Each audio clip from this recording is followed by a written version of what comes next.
FIFA world cup 2022 में इस्तेमाल होने वाला फुटबॉल सियालकोट में तैयार। फुटबॉल की खास बात क्या है?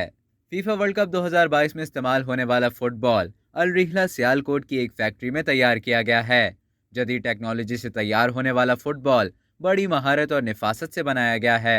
खलीजी रियासत में होने जा रहे इस वर्ल्ड कप के लिए फुटबॉल को अल रिहला के नाम से मुतारिफ करवाया गया है। सियालकोट की इस फैक्ट्री के सीईओ का कहना है कि फुटबॉल जदीद टेक्नोलॉजी के मुताबिक ऑटोमेटिक मशीनरी से तैयार किया गया है। उन्होंने कहा कि अल रिहला फुटबॉल नवंबर में कतर में होने वाले वर्ल्ड कप में इस्तेमाल होगा। उन्होंने ये भी बताया कि फुटबॉल में इस्तेमाल होने वाला ज़्यादातर मटेरियल रिसाइकिल है, जो माहौल दोस्त होगा। अब तक के लिए इतना ही। मज़ीद खबरों और न्यूज़ अपडेट्स के लिए डेली जंग को सब्सक्राइब करें और बेल आइकन पर क्लिक करें ताकि ताज़ा तरीन वीडियोज़ का नोटिफिकेशन आपको बर वक्त मौसूल हो।